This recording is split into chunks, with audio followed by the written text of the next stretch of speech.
No sé.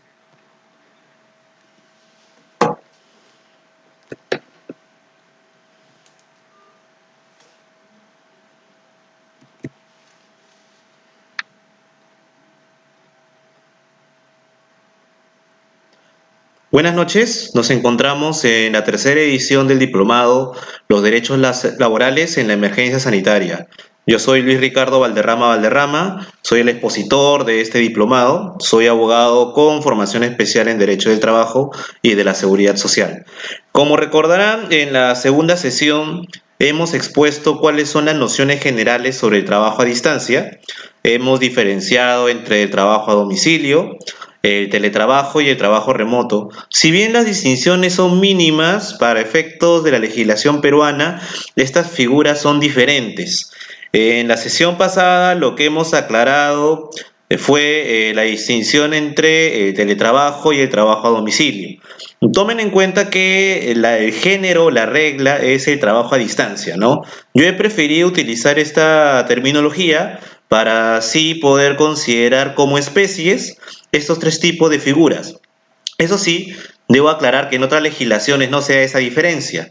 En otros lugares, por ejemplo, se considera el teletrabajo como sinónimo de trabajo a domicilio. No hay mayor diferencia. En otros sí establecen una distinción, por ejemplo en España, ¿no? En nuestro país sí se ha establecido estas tres distinciones que considero que son importantes para conocer cuáles son los efectos jurídicos de cada una. El día de hoy lo que vamos a desarrollar es la parte que quedó inconclusa de la segunda sesión que está relacionada con el trabajo remoto, ¿no? Recuerden que el trabajo remoto es una figura que ha sido creada de forma temporal y excepcional debido a la situación de emergencia en la que nos encontramos.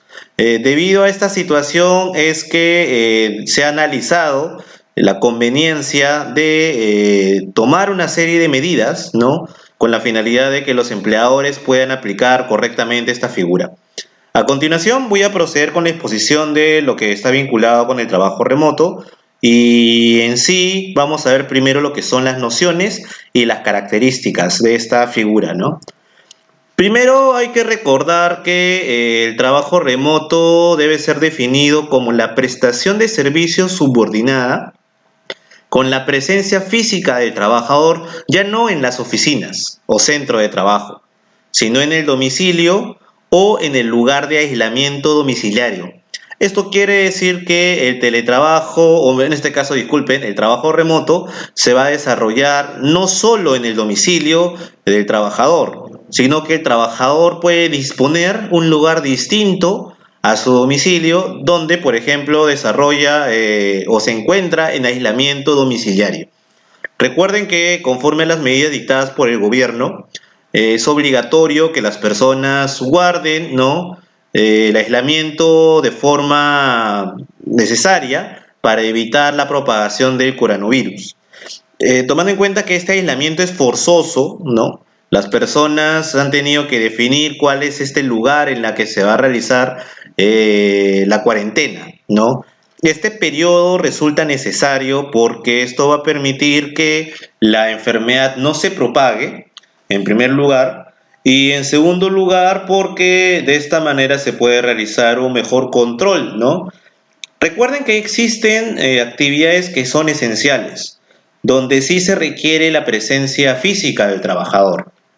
Esas actividades que ya hemos mencionado en la sesión primera son muy contadas, ¿no? Así que para el resto de actividades, la única posibilidad de que se pueda desarrollar el trabajo es a través de esta modalidad del trabajo remoto. Ahora, recuerden que en el trabajo remoto sí es posible utilizar cualquier medio o mecanismo que pueda ser útil para realizar las labores fuera del centro de trabajo, siempre que la naturaleza de las labores lo permita. Esto quiere decir que podemos aplicar las tecnologías de información y comunicación y en este aspecto se asemeja mucho al teletrabajo, ¿no? La figura del trabajo remoto está regulada por dos decretos. El primero que es el decreto de urgencia número 026-2020 y adicionalmente el decreto supremo número 010-2020. Ambas normas han sido dictadas durante el periodo de emergencia, La primera fue este decreto de urgencia 026-2020, donde se aclaró en qué consiste el trabajo remoto y se estableció que el empleador puede aplicar de forma unilateral esta medida. Y esto es importante mencionar, ¿no? En el caso del trabajo que se realiza como teletrabajo, bajo esta modalidad, no es posible que se imponga. Debe ser motivado en función del acuerdo entre las partes. El trabajo remoto tiene esta diferencia con el teletrabajo porque el empleador puede tomar la decisión tomando en consideración esta situación de emergencia sanitaria para que los trabajadores desarrollen su actividad de manera remota. ¿Qué tipo de medios se utilizan para realizar el trabajo remoto? Recuerden que la similitud entre el trabajo remoto y el teletrabajo se puede dar en función de los medios que se utilizan. Esto quiere decir que se pueden utilizar como medios informáticos, de telecomunicaciones o análogos. Esto quiere decir que las coordinaciones se pueden dar a través de llamadas telefónicas, a través de sistemas de mensajería, el uso de aplicativos en el celular u otros similares, ¿no? Algunos también, por ejemplo, utilizan bastante el tema de la nube, lo que permite que la información que una persona elabora desde su casa o desde el lugar que haya sido designado por el propio trabajador pueda ser enviada a través de una plataforma especial y todas las personas que están conectadas o que tengan acceso a esta nube, ¿no? Puedan poder visualizar la información. Recuerden que el trabajo remoto, si bien puede utilizar las tecnologías de información y comunicación, no es el único medio. En el caso del trabajo a domicilio, ya hemos visto que lo que caracteriza este tipo de trabajo es que se realiza en el domicilio del trabajador y que no se requiere necesariamente el uso de tecnologías de la información y comunicación. Característica que sí resulta totalmente necesaria en el caso del teletrabajo. En el caso del trabajo remoto sucede algo similar que en el trabajo a domicilio. No solo se va a limitar este tipo de actividades al uso de tecnologías de la información y comunicación, pues se extiende a cualquier tipo de trabajo que no requiera la presencia física del trabajador. Es decir, la característica, se podría llamar esencial del trabajo remoto, es que el trabajador no va a realizar su actividad en el centro de labores. Y esto resulta congruente con la necesidad actual de la emergencia que se ha dictado a nivel nacional, que impide a las personas poderse trasladar libremente. Es importante definir para tener claro cómo se va a aplicar la figura del trabajo remoto, qué es el domicilio o el lugar de aislamiento domiciliario. Este domicilio o el lugar de aislamiento domiciliario es el lugar en el que el trabajador puede realizar la prestación de servicios, ¿no? En cumplimiento de las disposiciones emitidas en el marco de la emergencia sanitaria y el estado de emergencia nacional declaradas por el COVID. Bueno, recuerden que en la primera sesión ya hemos mencionado que el término adecuado es la COVID-19, que hace referencia a la enfermedad provocada por el coronavirus. Esto quiere decir que el lugar de trabajo, domicilio, es el lugar de residencia habitual del trabajador, es una opción, u otro lugar en el que se encuentre como consecuencia de esta medida de aislamiento obligatorio. En la imagen pueden observar pues a dos personas que se encuentran realizando sus actividades laborales a través de tecnologías de la información como el uso del laptop o del internet. En este lugar pues se ve que es como una especie de isla, una playa, y no se realiza pues necesariamente en un domicilio específico. Esto puede realizarse en cualquier tipo de lugar que las personas consideren adecuado para desarrollar su actividad. Es decir, el lugar de trabajo es variable en función de la decisión del trabajador, que puede estar vinculada con su domicilio o no. Este es, como ya mencioné en la anterior diapositiva, una característica que podemos llamar de esencial en el trabajo remoto. Esto se asemeja mucho al teletrabajo, en el sentido de que también en el teletrabajo se da esta situación en que la persona, el trabajador, va a realizar su actividad no en el centro de trabajo, sino en su residencia habitual o en otro lugar que designe. En España existe mucha jurisprudencia que señala que incluso el empleador puede señalarle al trabajador en qué lugar va a realizar esta actividad. ¿no? Cuando estamos hablando del teletrabajo. En el caso del trabajo remoto no existe esta posibilidad porque no es que el empleador tenga la potestad de designar cuál es el lugar de trabajo. Recuerden que el lugar de trabajo es una de las condiciones principales cuando se suscribe un contrato de trabajo. Esto quiere decir que no es sencillo para el empleador poder modificar de forma unilateral este tipo de condición, salvo que esto sea aceptado por el trabajador o exista una justificación. Ya existen pronunciamientos de la SUNAFIL, el Ministerio de Trabajo, o también pronunciamientos judiciales donde se establece claramente que la potestad del empleador de poder modificar de forma libre el lugar de trabajo solo tiene como o tendría como sustento el hecho de que sea una medida razonable. Esto lo podemos observar, por ejemplo, cuando se suscriben contratos de trabajo donde se incluyen cláusulas especiales en la que se delimita con claridad que el trabajador no solo va a desarrollar su actividad en el centro de trabajo habitual o matriz de la empresa, sino que también lo puede realizar en determinadas sedes, que pueden ser sedes que se encuentran en provincia. O también se observa la posibilidad, y esto también se puede plantear a través de una cláusula especial del contrato de trabajo, de que el trabajador sea trasladado cuando así lo requiera el empleador. Recuerden que esta medida de traslado, si bien puede estar regulada en una cláusula del contrato, es lo que nosotros sugerimos por lo menos, siempre tiene que haber una motivación, tiene que haber una justificación. No es que el empleador de forma libre puede trasladar al trabajador cuando lo considere conveniente. Esto sucede mucho, por ejemplo, en el caso del sector público, donde el trabajador es destacado o desplazado a determinadas oficinas a nivel nacional. Recuerden que el hecho de que se cambie el lugar de trabajo puede generar una afectación familiar o moral del trabajador, en la medida de que su familia puede estar afincada en un lugar, ¿no? Digamos que es un trabajador de Lima y que se ve en la necesidad, debido a las disposiciones de su empleador, de trasladarse a la ciudad de Puno. Esta lejanía impide poder tener contacto con sus familiares de forma cercana y por esas consecuencias es que la medida de trasladar al trabajador debe ser una medida excepcional y que se encuentre justificada por necesidad de servicio.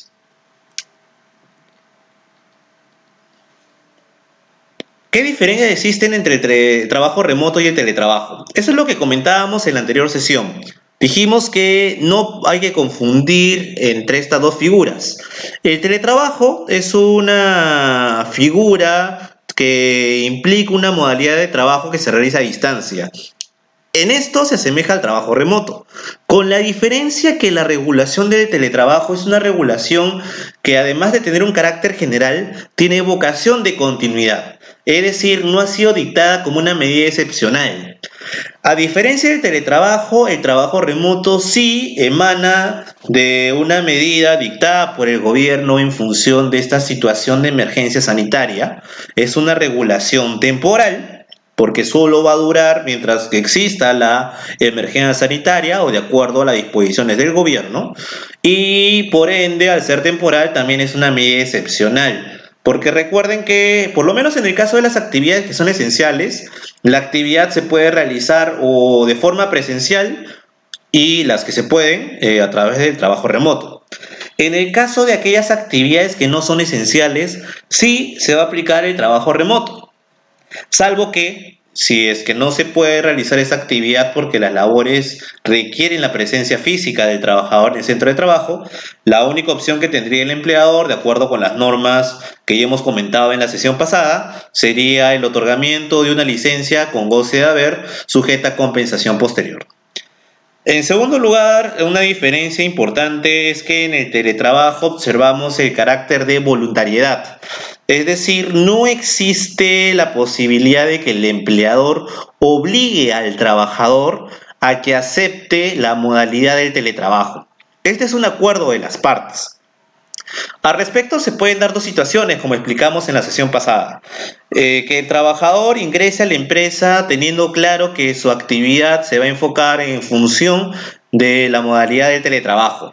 En esas circunstancias, la voluntad del trabajador se va a encontrar manifestada a través de un documento por escrito, porque la legislación sobre el teletrabajo exige que exista un documento escrito para que pueda considerarse que se da un contrato de trabajo bajo esta modalidad. Si no se cumple con esta formalidad, se entendería de que no se aplica la figura del teletrabajo, sino la figura normal regulada por la normativa de régimen general de la actividad privada. Ahora, este carácter voluntario a su vez está vinculado con la posibilidad de que se dejen de lado los efectos del teletrabajo. Esto sucede, por ejemplo, en el caso de aquellas personas que ingresaron realizando un trabajo de forma presencial en una empresa, que luego las partes decidan modificar la modalidad por el teletrabajo y luego, después de observar, digamos, la aplicación del teletrabajo, puede darse la situación en que tanto el empleador como el trabajador planteen regresar a la modalidad anterior, la modalidad presencial. Esta decisión no se puede tomar, digamos, de forma unilateral, así nomás, ¿no? Si no se requiere cumplir con un procedimiento. En el caso del trabajador, va a tener que comunicar al empleador su decisión de querer regresar a las circunstancias anteriores. Así que esto va a ser evaluado por el empleador. A su vez, el empleador tiene que realizar la comunicación correspondiente al trabajador si considera conveniente que se deben modificar las condiciones y regresar al trabajo de naturaleza presencial. En el caso del trabajo remoto no sucede de esta manera porque aquí sí el empleador lo puede aplicar de forma unilateral. Pero a ver, más o menos para entender la figura. Recuerden que existen dos tipos de actividades, las actividades esenciales y las actividades no esenciales. Solo para recordar un poco, las actividades esenciales son, por ejemplo, las vinculadas con el abastecimiento y distribución de alimentación, de medicinas, el caso también de los hoteles o hostales en la que las personas se encuentren afincadas tomando en cuenta la medida del aislamiento obligatorio, entre otro tipo de actividades esenciales. En ese caso, las actividades que no requieren la presencia del trabajador pueden ser, digamos, transformadas o sustituidas a través de esta modalidad de trabajo remoto. En cambio, en el caso de las actividades que no son esenciales, necesariamente va a tener que ser aplicado el trabajo remoto, salvo que el empleador considere que al no poder aplicarse el trabajo remoto, va a tener que utilizar la figura de la licencia con goce de haber sujeta a compensación posterior. Así que aquí no se requiere la voluntad del trabajador para que se pueda configurar el trabajo remoto. La decisión es exclusivamente del empleador en función de las circunstancias objetivas que rodean el caso. Además de esto, observamos en el teletrabajo que el empleador debe pagar una compensación si el trabajador usa sus propias herramientas. Recuerden que el teletrabajo exige necesariamente el uso de tecnologías de la información y comunicación. Este uso requiere naturalmente que haya un gasto de por medio. Puede ser que el empleador sea el que entregue estas herramientas al trabajador para que pueda realizar de forma normal su actividad. La otra opción es que el mismo trabajador disponga de sus propias herramientas. Nos referimos, por ejemplo, a su equipo, puede ser una computadora, una laptop, el uso de su propio internet. Obviamente esto implica gastos. Estos gastos van a tener que ser compensados por el empleador, en la medida que estas circunstancias, esta compensación, es una condición de trabajo necesaria. Es por esa razón que esta compensación que entregue el empleador en el caso del teletrabajo no es o no se considera como parte de la remuneración, es algo independiente. Porque recuerden que la noción de la condición de trabajo es aquel concepto o bienes que se entregan al trabajador con la finalidad que se pueda garantizar la realización de la prestación de manera efectiva. Si es que el trabajador no cuenta con estos implementos, no va a poder desarrollar su actividad. Es por eso que el teletrabajo sí ha considerado necesario que el empleador asuma a través del sistema de una compensación los gastos en los que puede incurrir el trabajador al utilizar sus equipos. Para eso, obviamente, tiene que realizarse una evaluación objetiva de la forma como se está realizando la labor y en qué gasto está incurriendo también el trabajador. En el trabajo remoto no es obligatorio el pago de una compensación.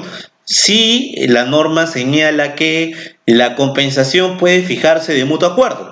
Esto debe interpretarse contrario sensu de que si no hay acuerdo, simplemente puede dejarse de lado la posibilidad de que el empleador compense al trabajador en caso que utilice estas tecnologías de la información y comunicación. ¿Cuál es el ámbito de aplicación del trabajo remoto? Recuerden que la medida de trabajo remoto es una medida que se ha dictado de forma general, aunque excepcional, y se va a aplicar por esa razón tanto en el sector privado como en el sector público. En el caso del sector privado, esto se va a utilizar tanto para los empleadores, es decir, las empresas, ¿no? Y los trabajadores, ¿no? Del sector privado. Y en el caso del sector público, aquí nos referimos a las entidades públicas y los servidores civiles correspondientes. Una pregunta muy común también es si la medida del trabajo remoto la puedo utilizar para aquellos que son beneficiarios de las modalidades formativas laborales. La norma establece que también se puede aplicar el trabajo remoto para estos casos. Ahora, ¿en qué situación es obligatorio aplicar el trabajo remoto? Recuerden que, en primer lugar, la decisión de aplicar el trabajo remoto es del empleador, al ser unilateral. Si es que existe la posibilidad de realizar la actividad bajo este tipo de modalidad que implica una labor a distancia, entonces el empleador puede decidir que se realice el trabajo remoto o recurrir a la licencia con goce de haber, sujeta a compensación. Donde sí va a resultar obligatorio, de acuerdo con lo que señala la norma, es en el caso de aquellas personas que son consideradas como grupo de riesgo. En el caso del grupo de riesgo, necesariamente va a tener que aplicarse la figura del trabajo remoto. Explico muy bien esta parte. En el caso de las actividades esenciales, es posible que el empleador disponga que los trabajadores asistan para realizar sus labores de forma presencial. Pero recuerden que aquellas personas que forman parte de este grupo de riesgo, que son personas que son mayores de 60 años o que tienen enfermedades crónicas, al verse expuestas de forma más probable a la infección por parte del coronavirus, es que se ha dispuesto que este grupo mejor debe quedarse en su residencia o lugar habitual de descanso para que se evite justamente el contagio. La decisión que ha tomado el gobierno al respecto me parece adecuada, pues de esta manera, en primer lugar, se evita la exposición segura del trabajador al virus, ¿no? O probable. Y además de eso, lo que busca es utilizar esta herramienta del trabajo remoto para que dichas personas puedan seguir desempeñando sus labores. Obviamente, el trabajo remoto se va a aplicar solo en la medida que sea posible, tomando en cuenta la naturaleza del servicio. Si esto no fuera posible, este grupo de riesgo va a tener derecho a solicitar la licencia con goce de haber sujeta a compensación. En el caso de las actividades no esenciales, ahí sí, como no existe la posibilidad de realizar el trabajo de forma presencial, va a tener que aplicarse o el trabajo remoto o la licencia con goce de haber. Recuerden, para culminar esta parte del ámbito de aplicación del trabajo remoto, que existe un grupo de personas a quienes no se les puede aplicar el trabajo remoto. ¿Y quiénes son?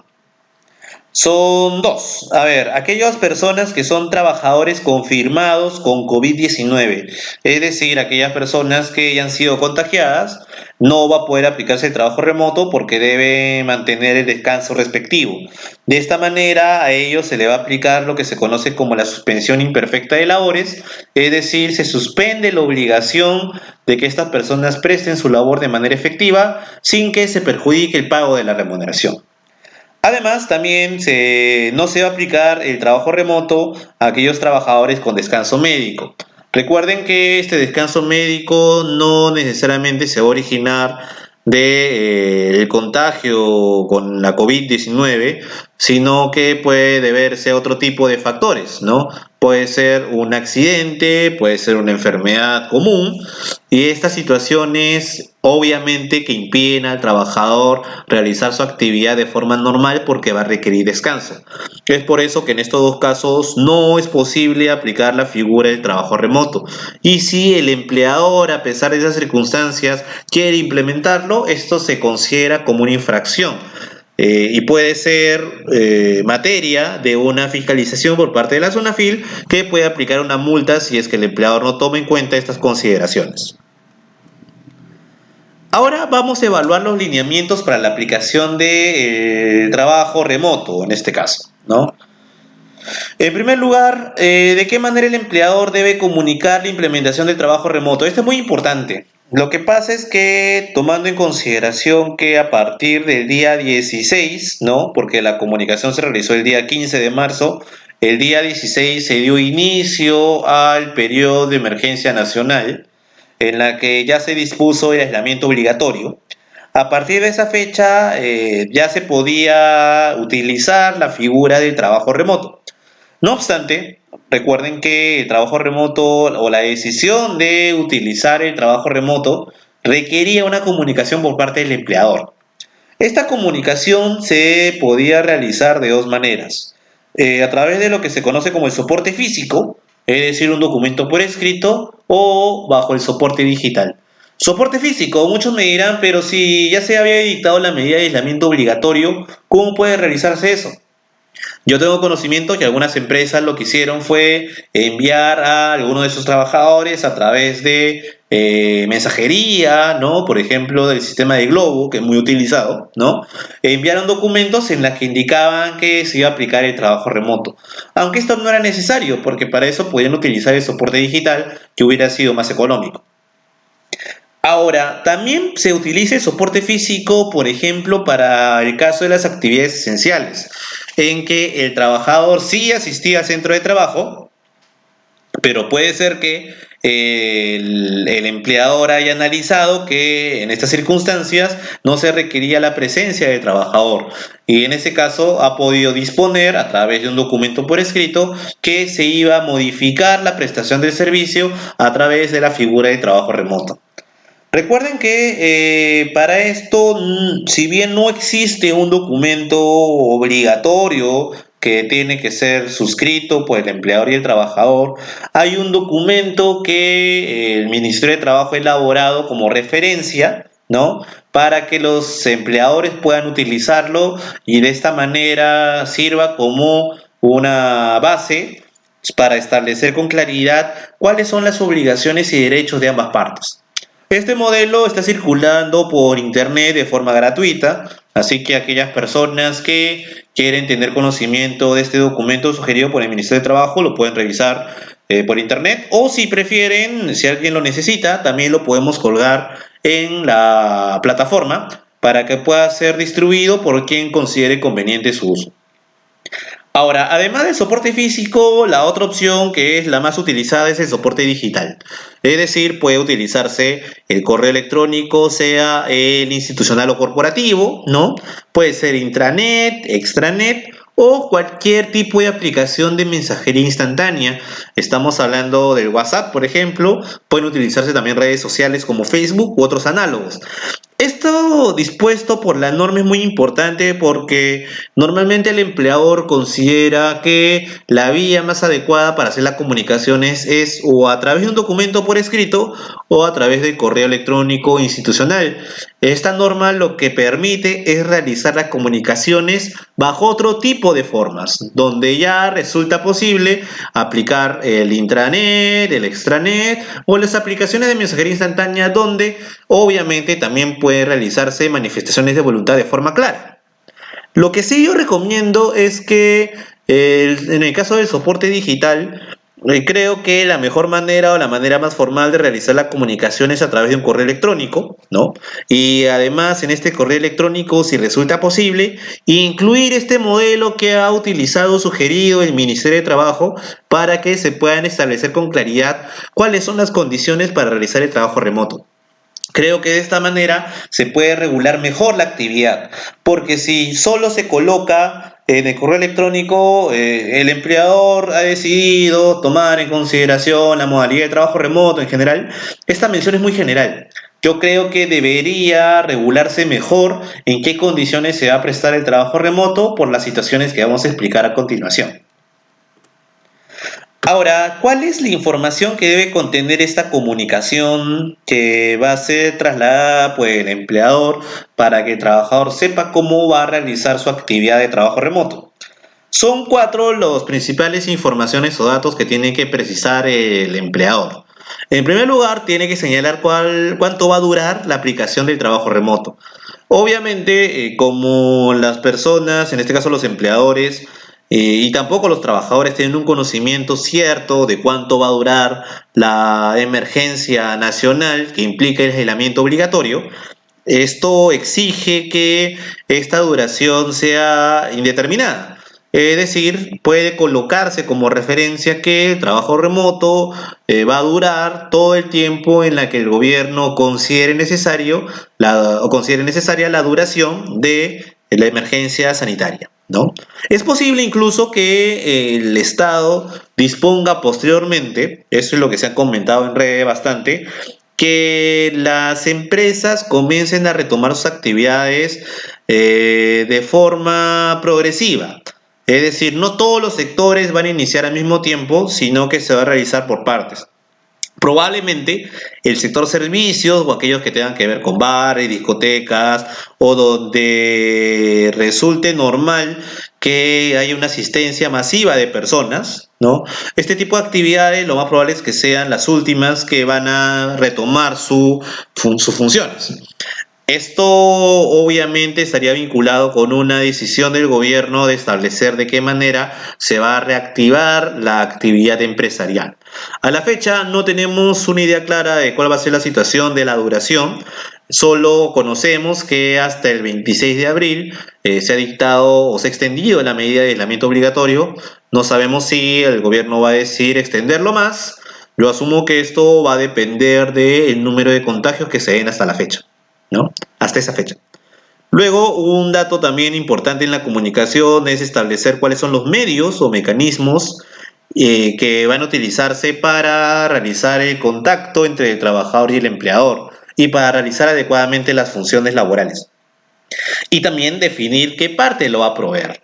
Esto es muy importante porque recuerden que en el teletrabajo, si el empleador tiene que asumir o, digamos, pagarle al trabajador una compensación en el caso que el trabajador sea el que otorgue las herramientas para desarrollar sus funciones. No sucede esto en el trabajo remoto. Pero yo creo que sí existe la posibilidad, bueno, la norma sí lo establece, que las partes negocien y lleguen a un acuerdo para que el empleador también pueda realizar el pago de una compensación por el uso de estas herramientas. Por ejemplo, hay empresas que les pagan a sus trabajadores el concepto de movilidad, ¿no? Recuerden que el concepto de movilidad es un concepto no remunerativo en el caso que esté condicionado a la asistencia del trabajador. Este concepto de movilidad, por su propia naturaleza, solo se otorga para el traslado del trabajador al centro de trabajo y como se va a aplicar en este caso la modalidad del trabajo remoto, ya no va a resultar obligatorio que el empleador siga pagando la movilidad. Entonces, este concepto de movilidad podría ser perfectamente reemplazado por un concepto distinto donde el empleador asuma el costo de las condiciones de trabajo que permiten que el trabajador realice su actividad con normalidad. De esta manera, el trabajador no se ve perjudicado a nivel de sus ingresos, porque ya no, si bien ya no va a percibir la movilidad, va a percibir este concepto de condición de trabajo por el uso de sus propias herramientas, que pueden incluir los gastos de luz, el deterioro o cálculo de deterioro del equipo por su uso, entre otro tipo de gastos normales que realiza el trabajador al momento de que desarrolla su actividad. Recuerden también que cuando estamos hablando de los medios, nos referimos a todo tipo de tecnología o método adecuado para realizar eficientemente sus labores. El medio más utilizado, naturalmente, va a ser el uso de computadoras y el uso de Internet para poder remitir la información. Otros tipos de actividades solo requieren el uso de determinados aplicativos, otros llamadas telefónicas, así que va a depender mucho de cuál sea el sistema o el mecanismo que realice en cada tipo de actividad laboral. En tercer lugar, un tema que sí tiene bastante relevancia, por lo menos muchos no le han tomado la importancia debida cuando se dispuso la aplicación del trabajo remoto, pero yo sí considero que es deber del empleador comunicar o en todo caso recomendar a los trabajadores que incluso en el trabajo remoto también se presentan riesgos laborales. Es por eso que esta comunicación que va a realizar el empleador debe incluir cuáles son las condiciones de seguridad y salud en el trabajo.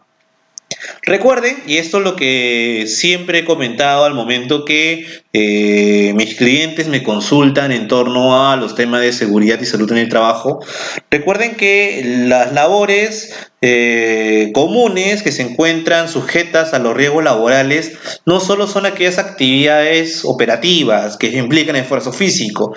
Normalmente cuando se habla de seguridad y salud en el trabajo, lo vinculan con actividades como la minería, o por ejemplo con las inmobiliarias, ¿no? Donde implica la contratación de trabajadores, ¿no? De construcción civil, ¿no? Que en verdad estas actividades, si bien resulta común que existen accidentes de trabajo, tomando en consideración la naturaleza de la función que cumple el trabajador, esto no quiere decir que sean las únicas actividades.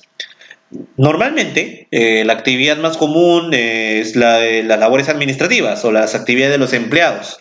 Esas actividades se realizan en un lugar fijo, ¿no? En un espacio físico claramente limitado y con el uso de herramientas que aparentemente no generan un riesgo tan cercano al trabajador. Pero recuerden que la labor administrativa también tiene sus propios riesgos, ¿no? El hecho de estar sentado durante horas, estar expuesto a la luz de la máquina o computadora, el hecho de no guardar o no realizar pausas dinámicas durante todo el tiempo en la que la persona trabaja, son situaciones que tienen que ser evaluadas también por el empleador al momento que tome la decisión de aplicar la figura de trabajo remoto. Y esto tiene que ser comunicado, ¿no? Luego, en la comunicación que va a realizar el empleador tiene que regular otros aspectos vinculados con las condiciones de trabajo. Es decir, puede establecer la jornada de trabajo, que se entiende que va a ser la misma que correspondía a la que el trabajador normalmente desarrollaba antes del inicio de la medida de emergencia sanitaria. Otras condiciones también pueden ser la que está relacionada con las obligaciones del trabajador con respecto a los temas de confidencialidad.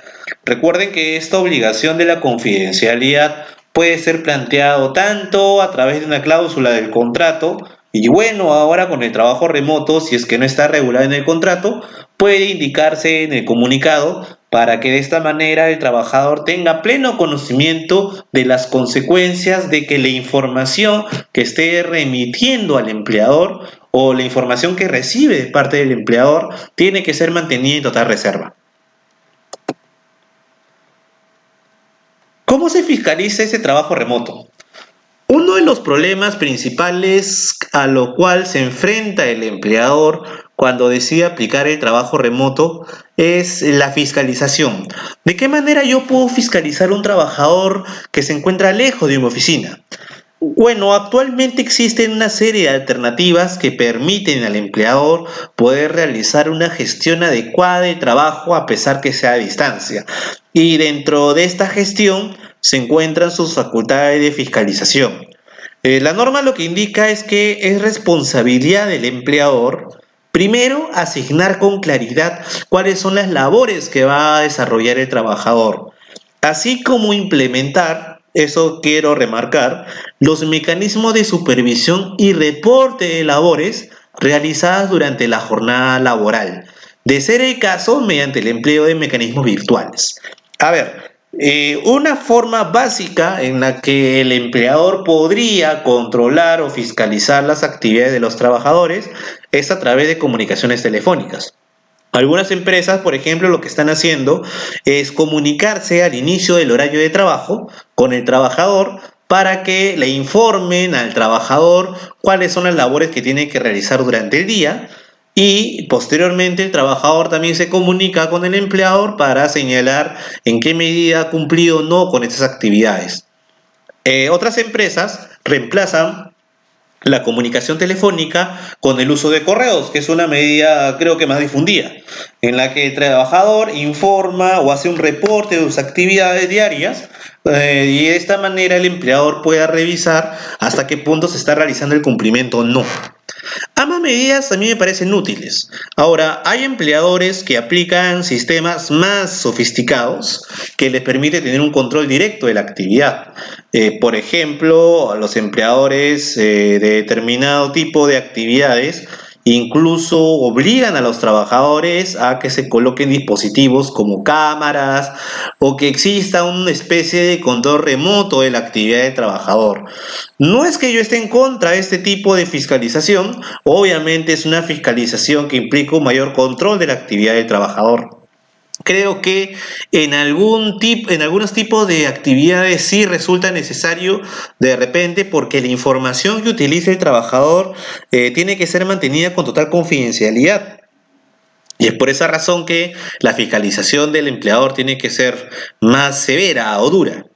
En cambio, en actividades donde se caracterizan por los resultados, donde no debe tener o no debe existir tanta protección de los datos, creo que utilizar este tipo de medidas no resultan totalmente razonables, porque pueden buscarse otras alternativas menos, digamos, directas para poder controlar al trabajador. Me parece que una medida saludable justamente es el envío de los correos electrónicos, donde el trabajador informe cuáles son sus actividades diarias. Pueden ser 2 correos al día, por ejemplo.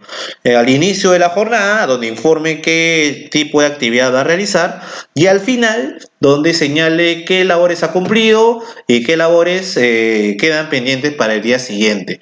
Me parece que esa sería la mejor forma de poder fiscalizar las labores del trabajador. Para ello se recomienda que el empleador implemente un formulario específico que deba ser completado por el trabajador para realizar una información adecuada de su actividad.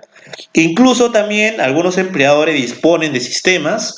Por ejemplo, en mi caso, yo utilizo lo que se conoce como time billing, que es un sistema en el cual uno puede registrar sus actividades diarias para que también el empleador pueda fiscalizar y ver cuál es el orden de tareas que está cumpliendo el trabajador. Estos mecanismos, como ya señalé, son totalmente legítimos y que permiten al empleador tener un cierto grado de control de la actividad laboral. Ahora, el empleador no podrá alegar el incumplimiento de las obligaciones del trabajador si no ha previsto o no ha dejado constancia explícita de las labores asignadas al trabajador y sus mecanismos de supervisión o reporte. A ver, precisemos. Recuerden que esta decisión del trabajo remoto depende del empleador más que del trabajador, porque él puede adoptar esto de forma unilateral. Naturalmente, esto implica también una carga de la prueba especial, porque si el empleador es el que ha tomado la decisión de aplicar la figura del trabajo remoto, debe contar con los sustentos necesarios para señalar cuáles son las obligaciones que ha encargado al trabajador y el hecho de que el empleador no cuente con esta información o documentación hace que no pueda sancionar al trabajador en el caso que no haya cumplido con dichas obligaciones. Recuerden que para que un empleador pueda sancionar al trabajador, sea a través de una amonestación o suspensión o lo que viene a ser la figura más extrema, que es el despido, para ese tipo de situaciones tiene que configurarse una falta. Y esta falta solo se va a poder configurar con claridad en la medida que tenga un sustento, ¿no? Un sustento objetivo para sancionar. Si es que el empleador, porque aquí estamos hablando de la falta de incumplimiento de obligaciones, si es que el empleador no ha sabido establecer con claridad cuáles son las condiciones en las que se debe prestar la labor, entonces no podemos responsabilizar al trabajador si es que se ha dado un incumplimiento. Esto resulta muy relevante porque yo recomiendo a los empleadores que para poder indicar con precisión cuáles son las obligaciones del trabajador, no solo basta mencionar que son las mismas que están señaladas en el contrato de trabajo, sino que en el comunicado que se va a realizar, donde se va a implementar el trabajo remoto, en este comunicado que va dirigido al trabajador también tiene que señalarse de forma detallada cómo estas obligaciones laborales van a adecuarse a esta figura del trabajo remoto. Porque recuerden, no es lo mismo el trabajo de forma presencial donde en la oficina el empleador puede realizar la fiscalización de forma directa con el trabajo a distancia. Así que las obligaciones también tienen que adaptarse a circunstancias de distancia de las labores. Es por eso que ya dependerá del empleador cuáles son las medidas o mecanismos de supervisión o de reporte que le va a permitir revisar adecuadamente que el trabajador cumpla con sus obligaciones. Para eso la normativa ha dispuesto de forma correcta algunas reglas donde se establecen de qué manera las partes van a regular estos medios de comunicación. Primero, una obligación principal del empleador es brindar una facilidad de acceso al trabajador. Esto quiere decir que los trabajadores deben contar con sistemas, plataformas o aplicativos que les permita poder adecuarse naturalmente a su actividad que es de trabajo remoto o a distancia, ¿no? Naturalmente hay trabajadores que para poder realizar el uso de estas herramientas van a requerir capacitaciones. Y es por eso que una segunda obligación de parte del empleador es disponer programas de capacitación antes de que se inicien las labores de trabajo remoto. Yo sé que esto puede generar una demora o una cierta lentitud de parte del trabajador para poder iniciar con normalidad el trabajo remoto, pero esta demora resulta necesaria. ¿Por qué? Es lo que se conoce como la brecha digital.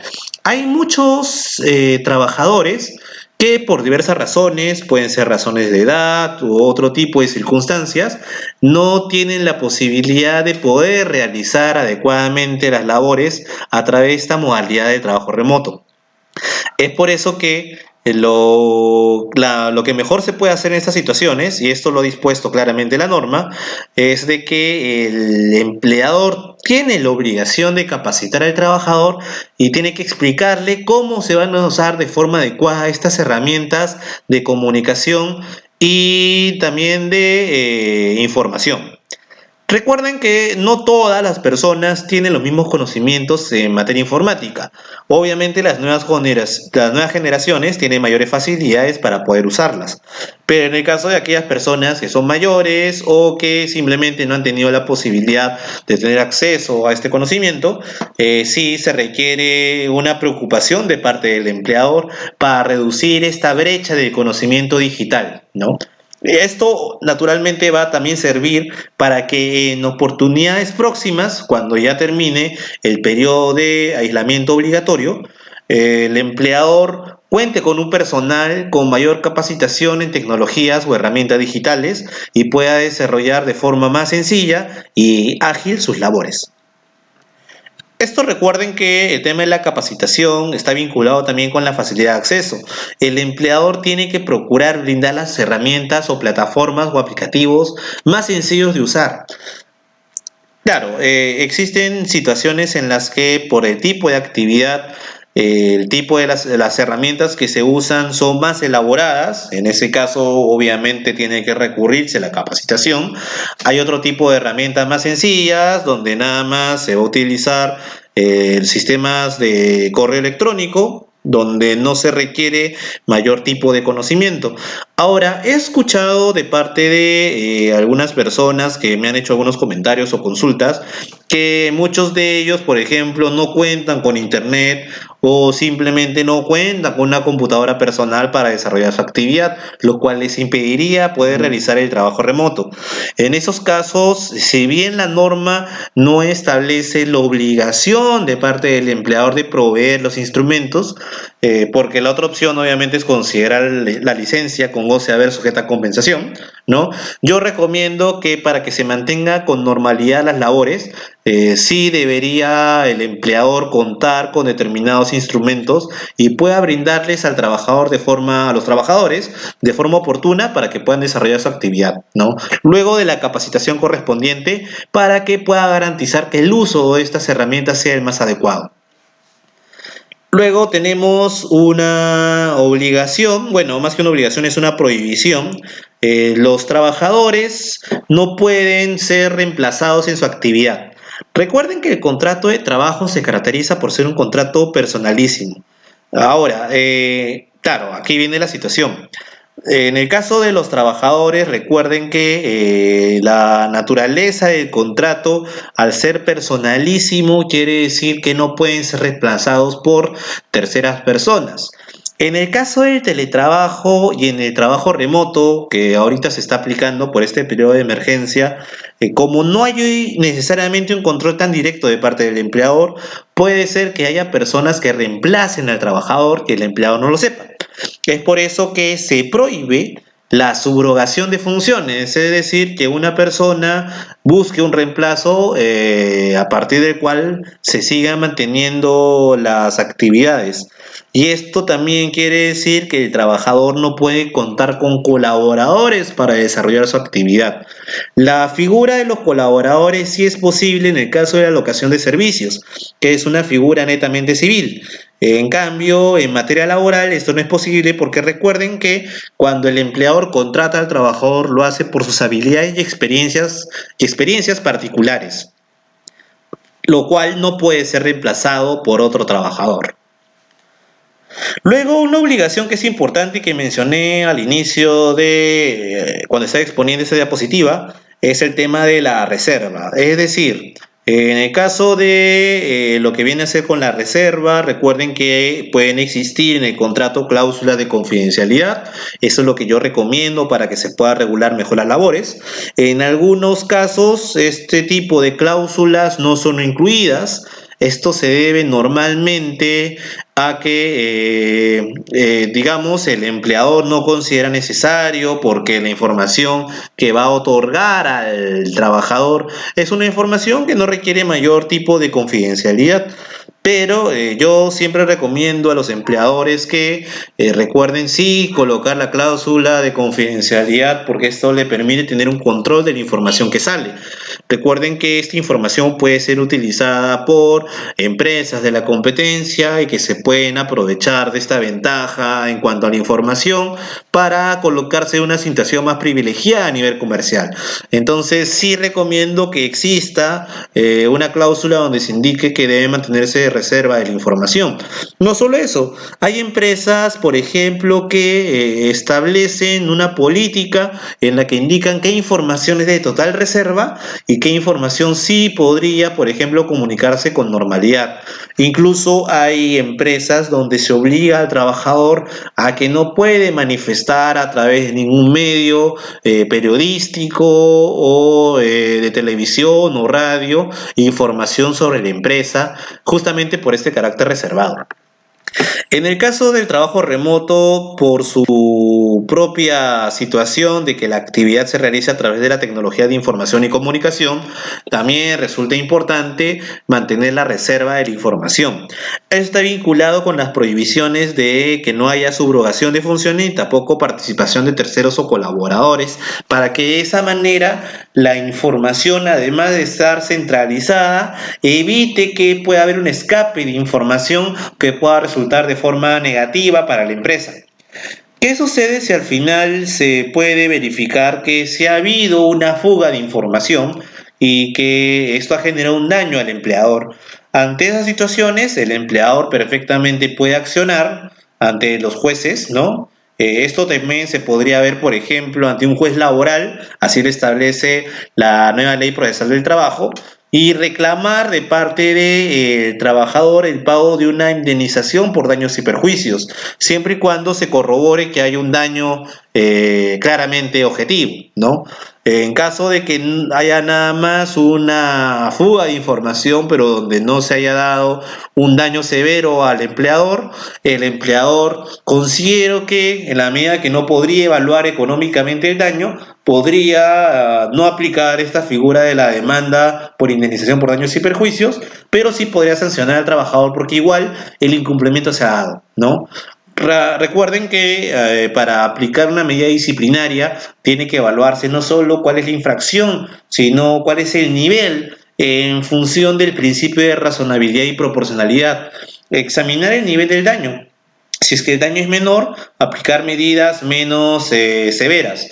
Si el daño es mayor, se pueden aplicar como medidas, digamos, extremas, tanto la suspensión como el despido. En estos casos también en la que se este incumplimiento de la obligación de reserva, el empleador podría perfectamente aplicar diferentes medidas de sanción.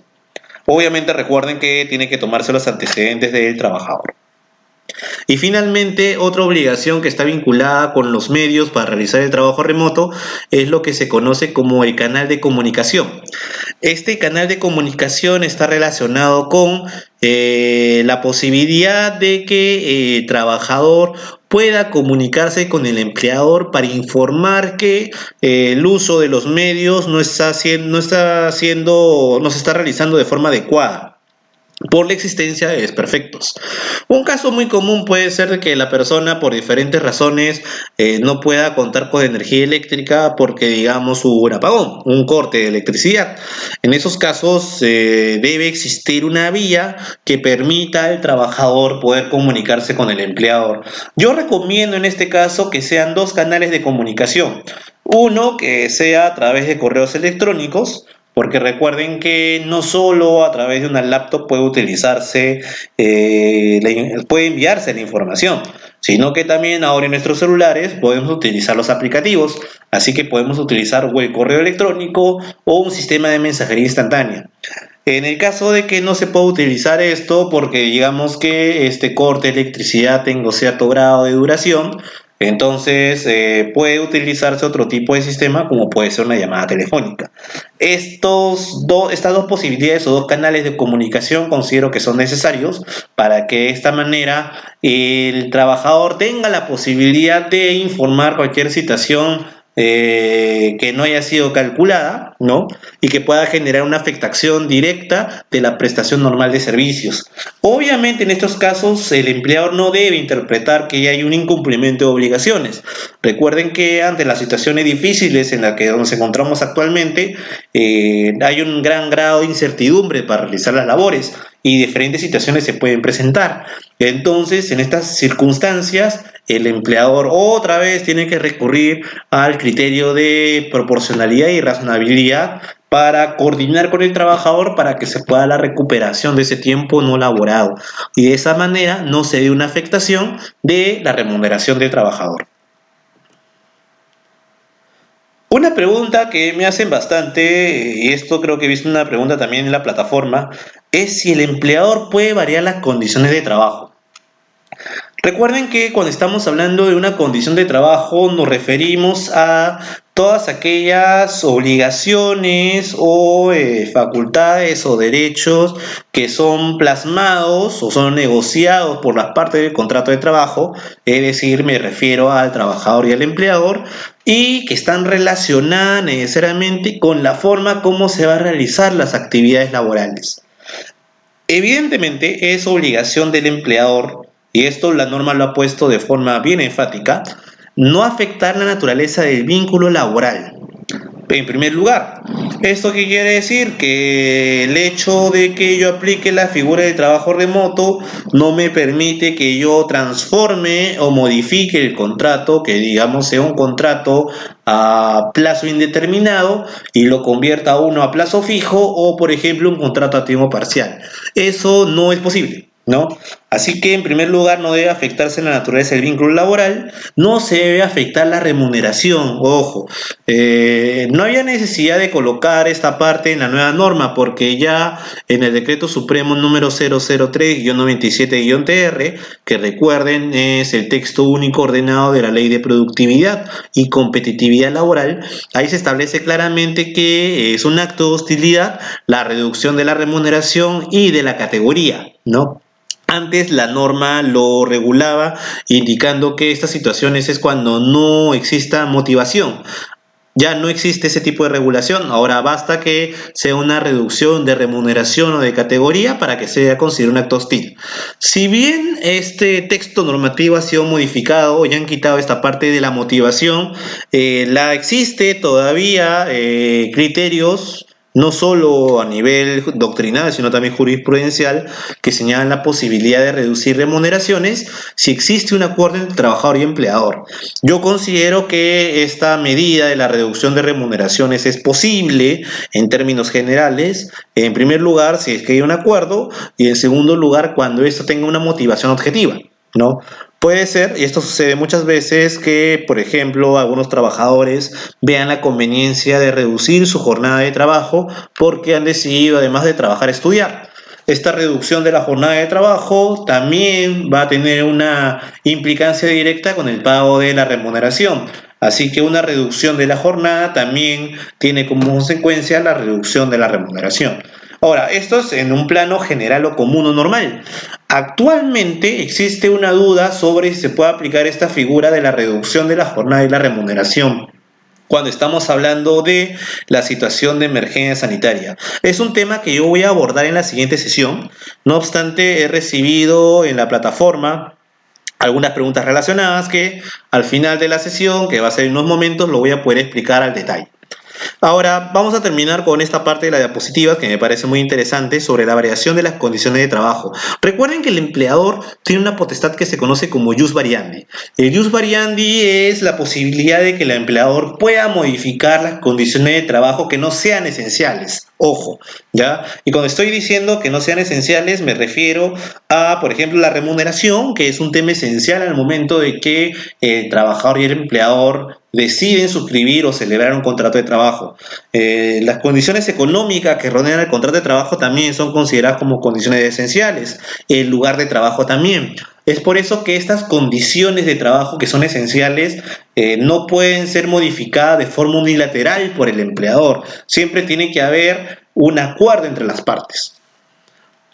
Ahora, esta norma que estamos comentando también señala que si bien existe una obligación del empleador de no afectar ni la naturaleza del vínculo laboral ni la remuneración, ni tampoco las demás condiciones económicas. Ejemplo, ahora corresponde el depósito de CTS. Recuerden que el depósito de la CTS o compensación por tiempo de servicio se realiza de forma semestral y ya corresponde justo en el mes de mayo realizar el depósito correspondiente de la CTS en la quincena. Y muchos me preguntan si existe alguna medida para modificar la fecha de depósito de la CTS. Hasta la fecha no existe ninguna.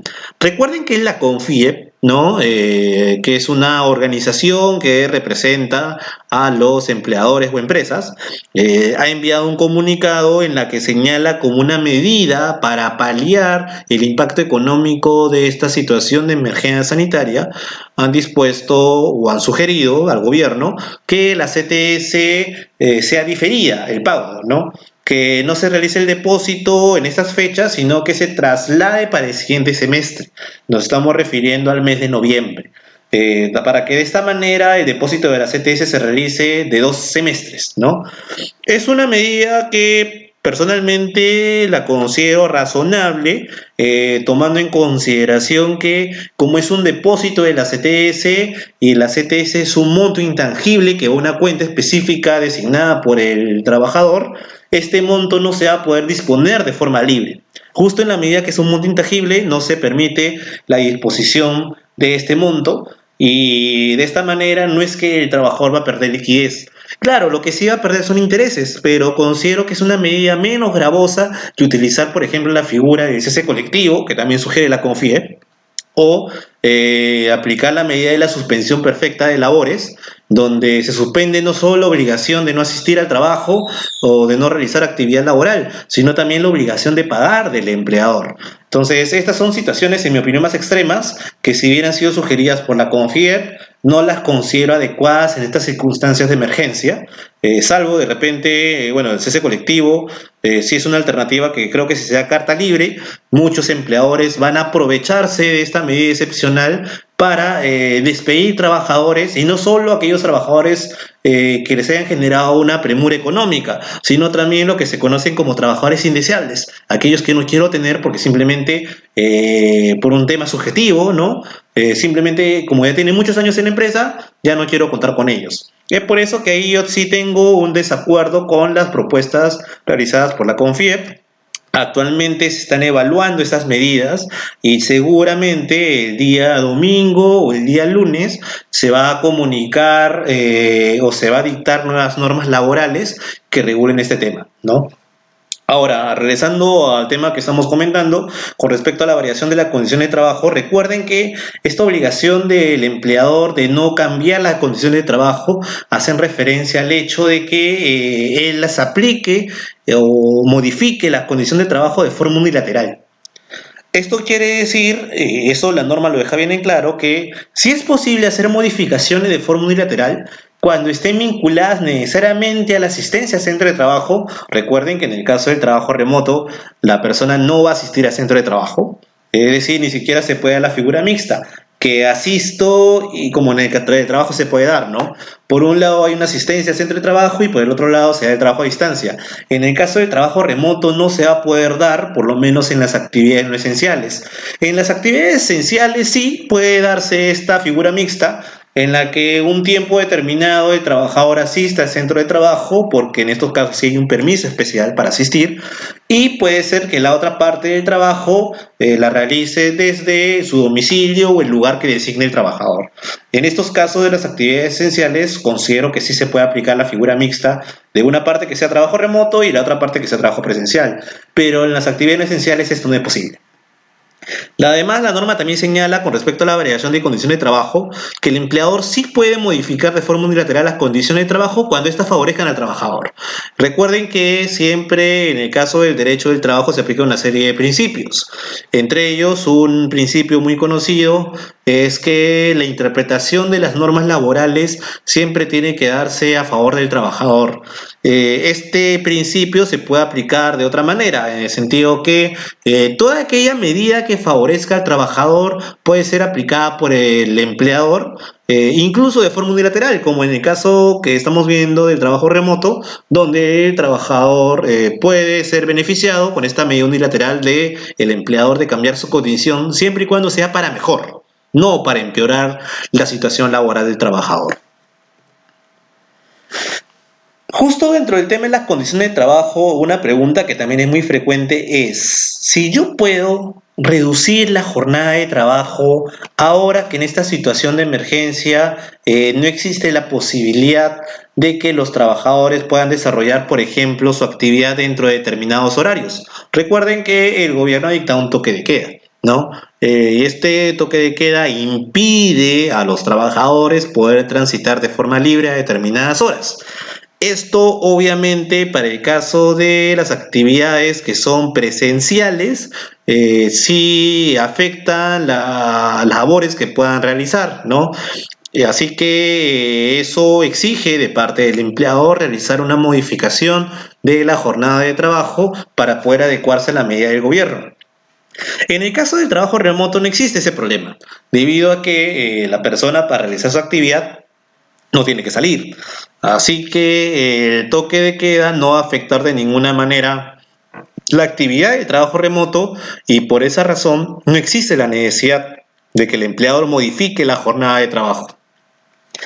Ahora, cuando estamos hablando de la jornada ordinaria de trabajo, recuerden que el hecho de que ahora la actividad sea bajo la modalidad de trabajo remoto no quiere decir que esté justificado que no se aplique ningún tipo de jornada u horario especial al trabajador.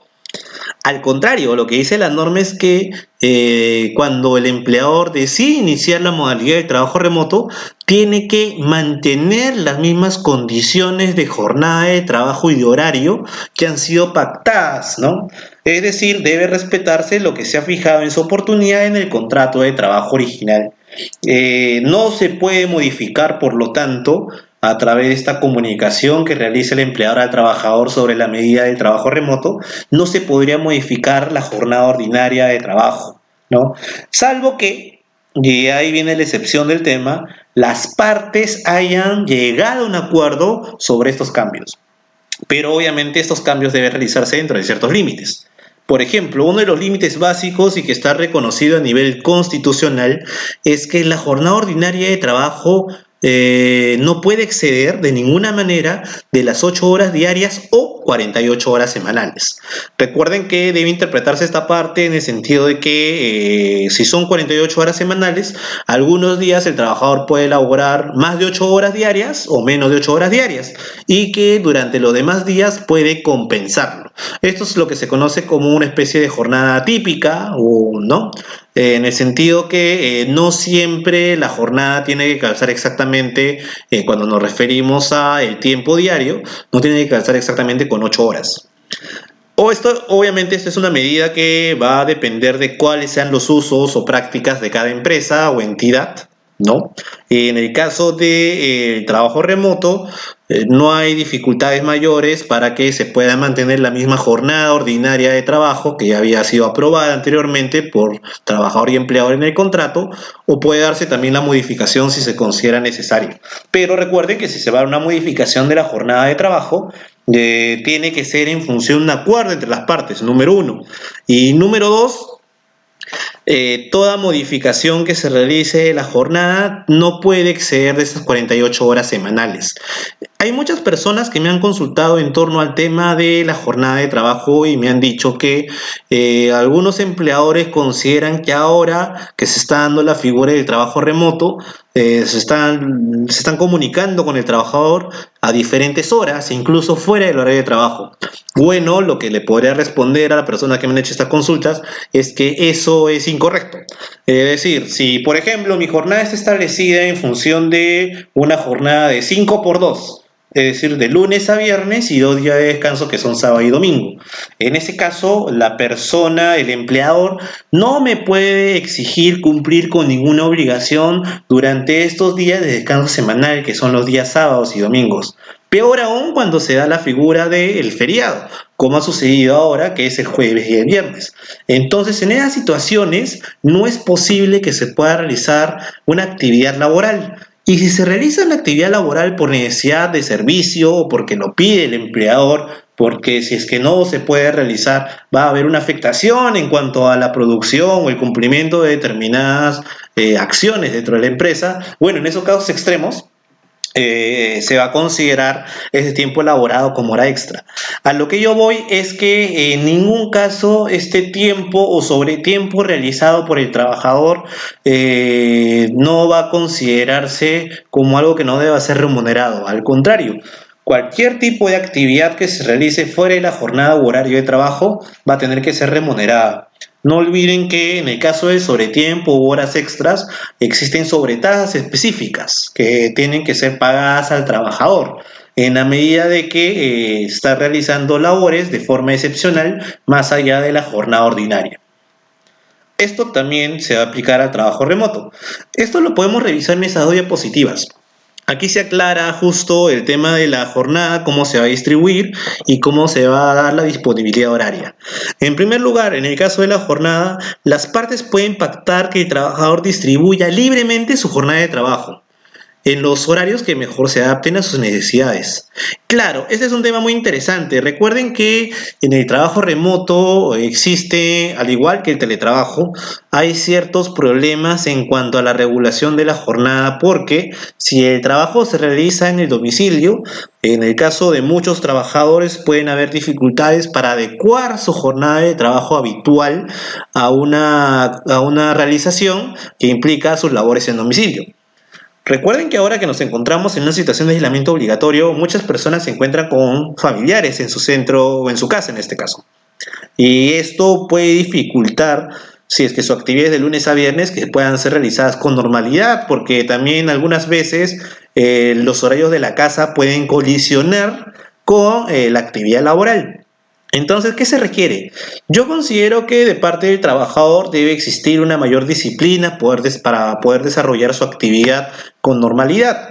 Y de parte del empleador debe ser un poco más flexible con el tema de la jornada. Si, por ejemplo, cuando yo realizaba mi labor en mi oficina, se me pedía que yo inicie mi labor de las 9 de la mañana hasta las 5 de la tarde, ¿no? Con su horario respectivo de refrigerio, puede ser que ahora que la persona está dentro de su domicilio, pueda variar un poco los horarios. Puede ser que ahora las personas almuercen a las 12 o que la hora de inicio de la actividad ya no sea a las 9 de la mañana, sino sea a las 10 o 11. Eso ya depende de las medidas que puedan acordar el trabajador y el empleador.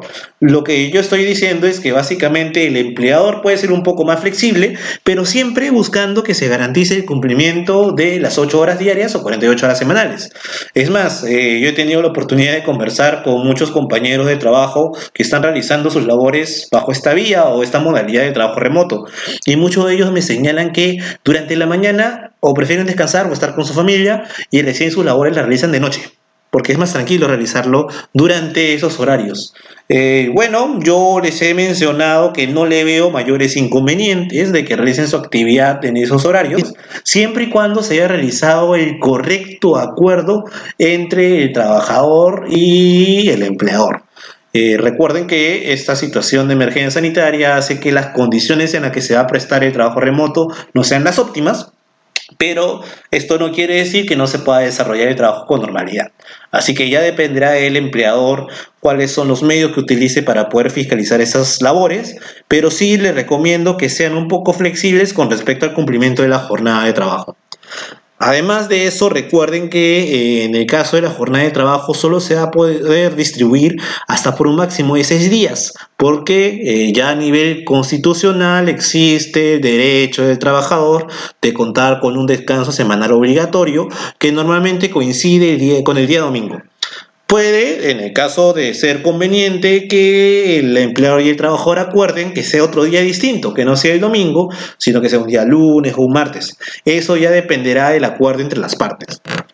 Ahora, en lo que se refiere a la disponibilidad horaria, recuerden que el trabajador remoto, o sea, la persona que realiza la actividad de forma remota, debe estar disponible durante la jornada de trabajo para las coordinaciones de carácter laboral que resulten necesarias. Es decir, si por ejemplo yo coordino con los trabajadores, yo soy el empleador, para que ellos desarrollen su actividad dentro de cierto lapso, entonces durante ese lapso yo puedo comunicarme con ellos. No puede ser que yo necesite un trabajo de emergencia y me comunique con el trabajador para manifestarle que sí requiero que cumpla con determinadas actividades. En estos casos es totalmente legítimo que el empleador se comunique con el trabajador, sea y recuerden, aquí depende de cuál es el medio o herramienta o mecanismo que hayan sido aprobados por las partes o haya sido dispuesto por el empleador de forma unilateral. Por ejemplo, si el empleador ha dicho que las comunicaciones se van a realizar a través de los sistemas de mensajería instantánea, entonces es perfectamente válido que el empleador a través de un mensaje de WhatsApp o a través de Facebook me envíe un mensaje personal indicándome que hay la necesidad de cumplir con una determinada tarea. Y esto lo tiene que realizar dentro del horario de trabajo. Claro, esto quiere decir que por ninguna forma puede afectar, en todo caso, mi horario de reposo o de descanso. Recuerden que la legislación laboral establece justamente en la norma donde se regula el horario de trabajo y la jornada de trabajo, señala que hay un horario de refrigerio que debe ser como mínimo de 45 minutos.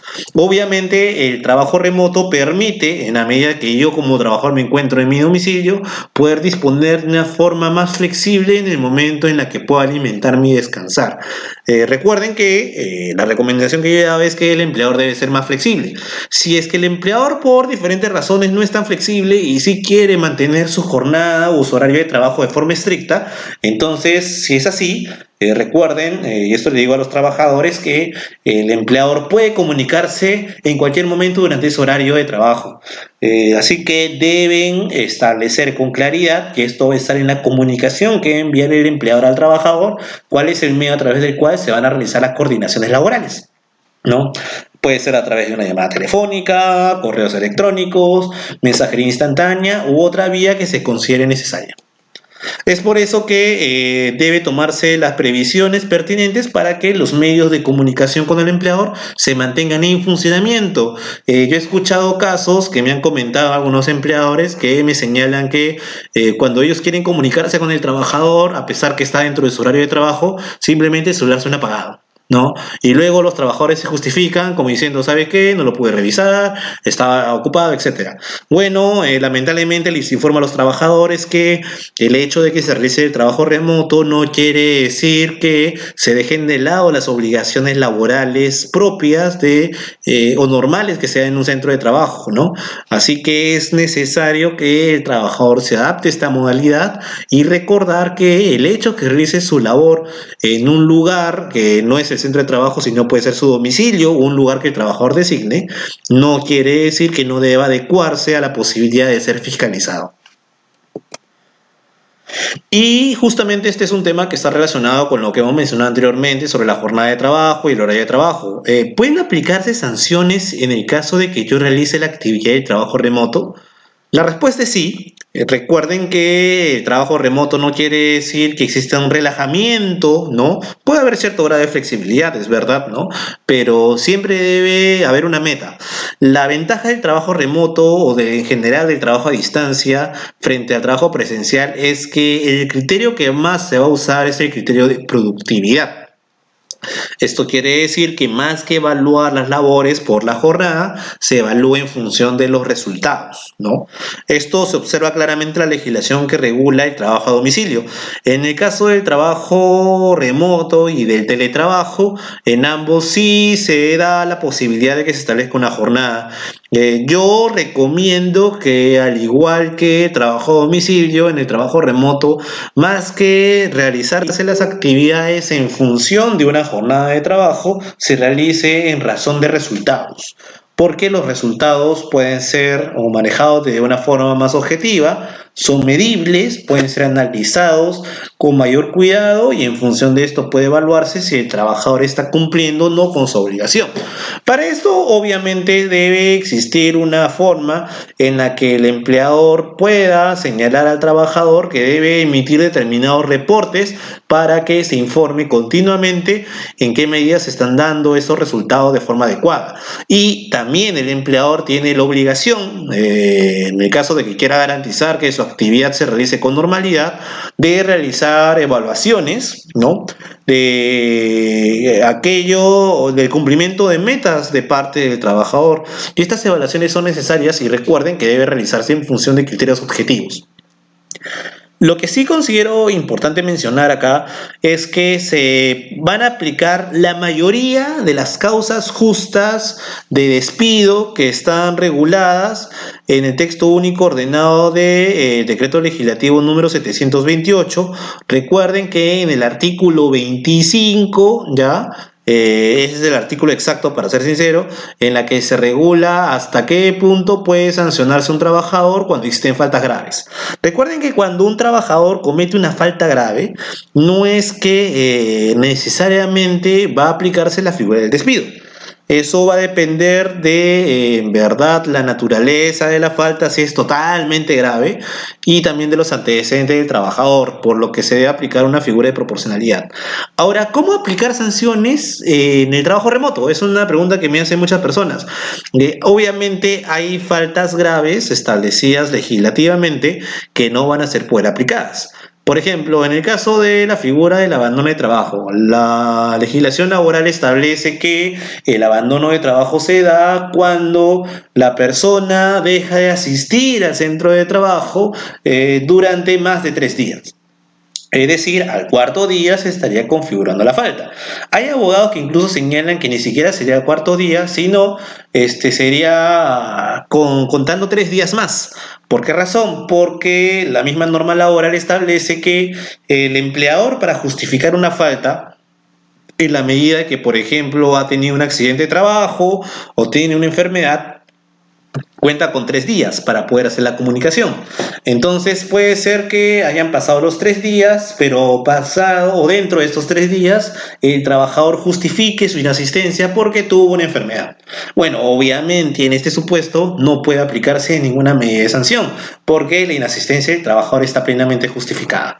Ahora, ¿qué sucede en el trabajo remoto? Bueno, no se va a aplicar la figura de la inasistencia, porque no sé hasta qué punto, eso es un tema muy debatible, el hecho de que yo durante 3 días simplemente no envíe la información que el empleador me está pidiendo puede ser considerado como abandono de trabajo. Yo creo que lo que se configuraría mejor sería el incumplimiento de obligaciones. Y en el caso de que yo no envíe la información que me está pidiendo el empleador en una oportunidad determinada, sería un incumplimiento de obligaciones que se encuentra en el inciso A del artículo 25 del Decreto Supremo número 003-97-TR. Y si yo no estoy cumpliendo mis obligaciones, pueden sancionarme. Claro, ustedes me dirán que entonces quiere decir que el hecho de que yo no envíe determinada información en un día, automáticamente esto ya se considera como una falta grave. Bueno, si bien es una falta grave, esto no justifica que se me aplique la máxima medida, que es el despido. Y recuerden, esto siempre le digo a los empleadores, no apliquen de forma mecánica la legislación laboral. La legislación laboral tiene que ser interpretada y esa interpretación implica el uso de principios como el principio de razonabilidad y proporcionalidad. Si es que un trabajador está incumpliendo con su obligación ya utilizando esta modalidad de trabajo remoto, lo que debe hacerse es primero amonestarlo, ¿no? Claro, ustedes me dirán, pero ¿cómo hago la amonestación? Porque ya no le puedo entregar por escrito. Bueno, puedes utilizar las herramientas o tecnología de información y comunicación. Tú podrías amonestarlo perfectamente por correo electrónico. Es más, recuerden que sí existe una legislación, que es el decreto legislativo número 1310, en la que señala claramente que se pueden utilizar firmas digitales y también se pueden utilizar medios electrónicos o digitales para la comunicación. Así que, tomando en consideración esta base legal, el empleador perfectamente vía correo electrónico y enviando una documentación, puede ser en PDF, donde se encuentre la firma digital del empleador, puede comunicar una sanción. Claro, si estamos hablando de que el trabajador ya de forma recurrente no está cumpliendo con su obligación de enviar la información que el empleador solicita, o que lo hace con demoras, o que simplemente no lo hace, ya en estos casos el empleador puede tomar medidas más extremas, como en este caso el despido. Como recuerdan, hay otro tipo de faltas graves que también son difíciles que se puedan configurar tomando en cuenta que ahora se realiza el trabajo remoto. Un ejemplo de ese tipo de faltas, y va a sonar gracioso, el hecho de la asistencia en estado de ebriedad o bajo el consumo de sustancias tóxicas, ¿no? Como podría ser drogas, ¿no? En este caso, bueno, va a ser difícil de poder corroborar que se haya presentado una situación de este tipo, tomando en cuenta que al ser una actividad que se realiza de forma remota, la fiscalización es menor, o en todo caso no es una fiscalización tan pormenorizada para saber en qué condiciones mentales o de salud el trabajador realiza su actividad. Así que esta falta también de que se configure va a resultar muy complicada tomando en cuenta la situación del trabajo remoto. Pero las demás faltas perfectamente se pueden aplicar. El hecho de la injuria, recuerden que la injuria no solo se puede realizar a través de vías verbales, también puede ser a través de comunicaciones que se puedan realizar bajo el sistema de, por ejemplo, mensajería. Hay algunas empresas, por ejemplo, que utilizan el sistema del WhatsApp y crean un grupo para que a través de él se puedan realizar coordinaciones. Eso, por si acaso, a pesar de que algunos trabajadores piensan que no se puede hacer, es plenamente válido, y especialmente ahora con el trabajo remoto. Claro, pero para crear tu grupo de WhatsApp, tienes que pedir previamente la autorización a los trabajadores o coordinar con ellos para que los puedan agregar al grupo. No es que tú de forma unilateral vas a obligar a los trabajadores a que se sumen al sistema del WhatsApp. Claro, obviamente en esta situación el trabajo remoto exige que los trabajadores sean también un poco más flexibles para ver qué tecnologías se pueden utilizar para cumplir con estos parámetros de actividad normal, ¿no? Así que yo sí recomendaría, en el caso del trabajo remoto, que se permita, o sea, el empleador y el trabajador tienen que negociar, pero que se permita que no solo sea a través de correos electrónicos y llamadas telefónicas, sino que también se utilice los sistemas de mensajería instantánea. Así que a través de estos sistemas de mensajería instantánea, y aquí viene una pregunta también muy recurrente, ¿yo podría sancionar a través de enviar un WhatsApp al trabajador indicando que no está cumpliendo sus obligaciones? Yo, para serle sincero, no recomendaba, por lo menos en condiciones normales, que se haga la comunicación vía mensajería instantánea, porque no considero que sea un medio adecuado en cuanto a la formalidad para realizar la comunicación, por ejemplo, de una figura como el despido o una amonestación. Incluso para comunicar a través de ese medio un contrato de trabajo, aunque ustedes saben que puedo yo enviar un archivo adjunto a través, por ejemplo, del WhatsApp al trabajador. Yo no lo recomendaba, a pesar que en términos, digamos, legales, se podría decir que no existe ninguna prohibición, porque lo que dice la norma es que se utilice un medio por escrito. Y recuerden que cuando hablo yo de escrito, puede ser tanto en un soporte físico, que es un documento que entrego al trabajador, o puede ser un soporte distinto que es un soporte digital, porque eso también es escrito. Así que tal como está regulada la norma cuando hace referencia al tema del contrato y al tema también de las sanciones que sean por escrito, se podría interpretar en el sentido que no solo tienen que ser a través de un documento en físico, sino también puede ser por vía virtual. Así que ahora en el trabajo remoto con mayor razón podemos afirmar, y ahora sí lo puedo recomendar, que las sanciones se realizan a través de vías correo electrónico u otras vías como por ejemplo la mensajería instantánea. Recordar que para que la comunicación sea la adecuada tiene que existir un acuse de recibo. Claro, ustedes me dirán, pero si yo sanciono al trabajador, ¿cómo yo puedo garantizar que el trabajador lo haya revisado? Porque él puede negar, si puede decir, nunca me llegó el correo, ¿no? Entonces, aquí vienen dos recomendaciones. En primer lugar, cuando tú envíes la comunicación al trabajador donde se implemente el trabajo remoto, debes indicar claramente cuál es el medio a través de la cual se van a realizar las comunicaciones oficiales. ¿Ya? Eso tú lo tienes que señalar. Muchas empresas lo que están haciendo es a través del correo electrónico institucional o corporativo, lo cual me parece la medida más adecuada para enviar ese tipo de comunicaciones. En segundo lugar, en el caso de los empleadores, conversen con las personas encargadas de sistemas para que cada vez que se envíe un correo electrónico exista un acuse de recibo automático cuando el trabajador ingresa al correo. Esto le brinda grandes facilidades al empleador porque este acuse de recibo, que es el mensaje que es automático cuando alguien lo lee, ¿no? El correo enviado por el empleador, este acuse de recibo es la prueba, justamente que el empleador puede utilizar para señalar que el trabajador sí tuvo la opción de poder tener conocimiento de esta medida sancionadora. Y finalmente, ya como último tema para concluir la sesión del día de hoy, ¿cómo debe garantizarse la seguridad y salud en el trabajo? Como mencionamos en las anteriores diapositivas, el trabajo que se realiza en la casa no está exento de determinados riesgos laborales. Uno de los riesgos más comunes en esta época es aquellos riesgos que están vinculados con el tema de las oficinas. Justamente la ergonomía es aquella ciencia que se encarga de analizar el vínculo entre las personas que realizan una actividad determinada con su medio ambiente. Y esta ciencia lo que hace es sugerir o recomendar pautas de actividad donde el medio ambiente no genere perjuicios al trabajador. Es por eso que las normas que ya mencioné hace un momento, que han sido dictadas por este periodo de emergencia, establecen dos obligaciones. La primera, que el empleador debe recomendar al trabajador cumplir con determinadas pautas para reducir o eliminar los riesgos propios del trabajo remoto. Una recomendación que puede utilizar o tomar en consideración el empleador a favor del trabajador es lo que se conoce como la pausa activa laboral. El hecho de desplazarse, recuerden que si estamos hablando de una labor que son de 8 horas, ¿no? Diarias, es una labor muy extensa y una persona que se quede sentada durante esas 8 horas no es recomendable. Así que lo mejor que puede hacer el trabajador, y esto perfectamente puede ser recomendado por el empleador, es que se tome una pausa activa, que comienza a mover la cabeza. Aquí, por ejemplo, en la diapositiva he aprovechado para descargar una imagen donde pone un ejemplo de pausa activa que puede tomar el trabajador.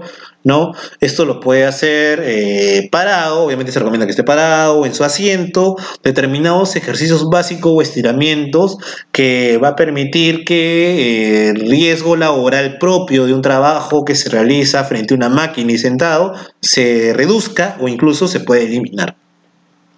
Además de esto, la norma lo que señala es que se debe implementar un canal de comunicación para que, es lo mismo, ¿se acuerdan que el canal de comunicación para el uso de los instrumentos o tecnología de información y comunicación, cuando haya un desperfecto? Igual, aquí también debe haber un canal de comunicación que podría ser el mismo, ¿no? Donde el trabajador pueda comunicar primero qué riesgos ha podido identificar al momento que ha realizado su actividad.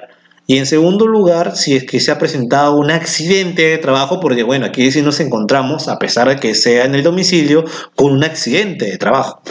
Pero, claro, ustedes dirán, ¿qué pasa si hay un accidente o yo tengo una enfermedad y no puedo hacer la comunicación al empleador porque me encuentro indispuesto?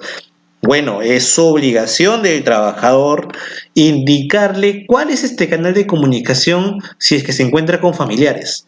Es decir, la idea sería indicarle a sus familiares que en el caso que se suceda algún tipo de accidente o la persona sea contagiada y no tenga la posibilidad de poder comunicarle a través de esos canales de comunicación al empleador, que ese familiar lo haga.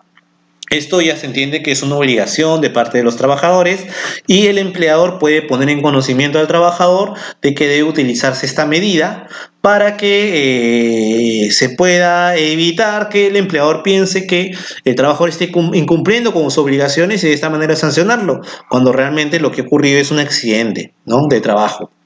Recomiendo que revisen esta imagen que está en la diapositiva, donde se ve el ejemplo de una persona cómo debe estar sentada frente a su computador. Recuerden que la posición debe ser primero debe encontrar un asiento adecuado, si es posible un asiento que sea ergonómico. No se recomiendan sillas de madera porque son totalmente inadecuadas para efectos de una adecuada no solo postura, sino comodidad. Luego los antebrazos y los brazos deben estar a 90 grados o un poco más, como pueden mirar la imagen.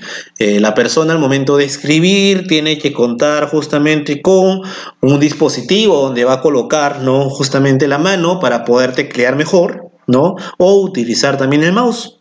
Recuerden que también las piernas o los pies deben estar pegados al suelo o sobre un reposapiés, no pueden estar flotando, porque eso no es recomendable.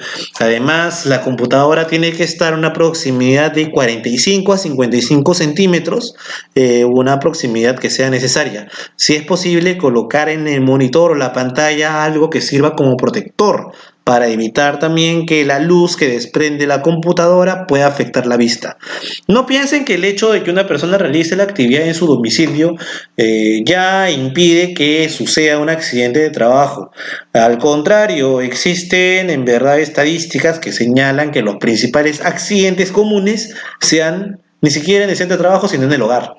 Así que recomendación inmediata a aquellas personas que están realizando su actividad de forma remota, tomen en consideración, si es que el empleado no les ha dado recomendaciones, tomen en consideración algunas recomendaciones que ha realizado, por ejemplo, el Ministerio de Trabajo, o también en algunas páginas sobre seguridad y salud en el trabajo, establecen recomendaciones cuando son labores de trabajo remoto.